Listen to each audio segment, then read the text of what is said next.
Bonjour à tous chers auditeurs, vous écoutez Radio Sport, Radio Sport, la radio numéro 1 de la revue de presse. Au sommaire, nous aurons le match PSG Barcelone présenté par Aubin Rabro et Hugo de Blaise. Puis du basket européen et de NBA présenté par Thilo Milsan-Bétus et moi-même. Et pour finir, nous parlerons des JO et de sa cérémonie sur la scène présentée par Apolline Rondeau et Elsie Fétivo. Aubin, c'est à vous, je vous laisse la parole pour nous parler du match PSG Barcelone. Après la soirée tant attendue PSG Barcelone, le résultat est tombé. Et oui, après avoir renversé le score après la mi-temps, le PSG sombre dans la défaite. Résultat 3-2 à la 90e minute. Un Mbappé absent et Donnarumma Beraldo inactif. De la fébrilité encore quand les montagnes s'élèvent. Trop souvent spectateur sur les transitions espagnoles, le PSG devra aligner les étoiles au match retour.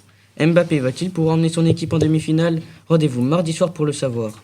À la première du journal de l'équipe avec un titre Remonter la pente, il est aussi dans le journal Ouest France et Le Parisien. N'est-ce pas Hugo? Oui, Aubin, dans Le Parisien, le PSG n'est pas mis en valeur par le titre Cruel retour sur Terre. Mais attardons-nous sur les notes des joueurs. La pire note est Beraldo avec un 2. Pour le Parisien, la carrière de Beraldo a viré au cauchemar, contrairement à Nuno Mendes avec une note de 8. Nuno Mendes a été le seul à apporter du peps et de la folie nécessaire. Et pour la star Kylian Mbappé, c'est le cauchemar, avec une note de 3. L'attaquant avait annoncé qu'il ne voulait pas se cacher.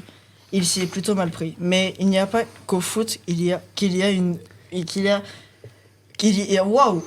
Mais il n'y a pas qu'au foot qu'il y a une ligue européenne, n'est-ce pas Mathieu? Merci Hugo pour cette belle perche, car oui, effectivement, au basket, il y a aussi une Euroligue. Comme nous l'affirme le journal, l'équipe Monaco assure le top 4 en battant le Bayern Munich et l'avantage du terrain en quart de finale face à l'Olympiakos, Fenerbahçe ou un barragiste.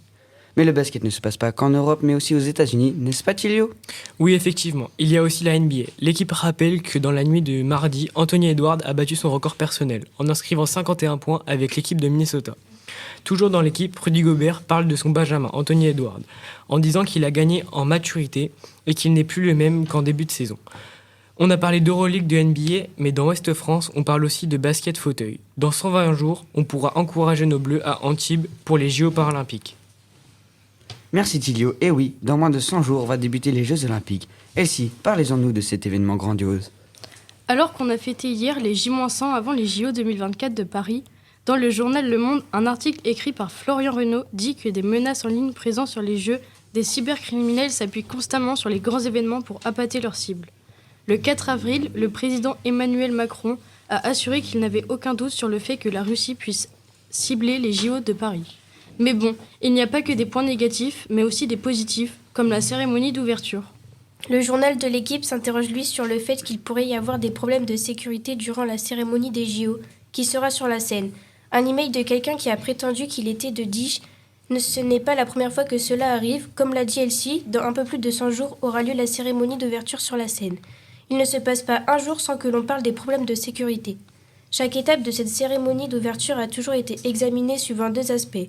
Les idées de l'équipe créative et les effets que cela peut avoir sur la sécurité, le transport, la logistique. Sur un stade, il y a plus de sécurité, on est plus protégé d'un attentat que sur le long de la scène. Cette cérémonie sera une démonstration d'inclusivité et va créer une ambiance différente de ce qu'aurait donné une cérémonie dans un stade. Merci à tous de nous avoir écoutés et à demain si vous le voulez bien.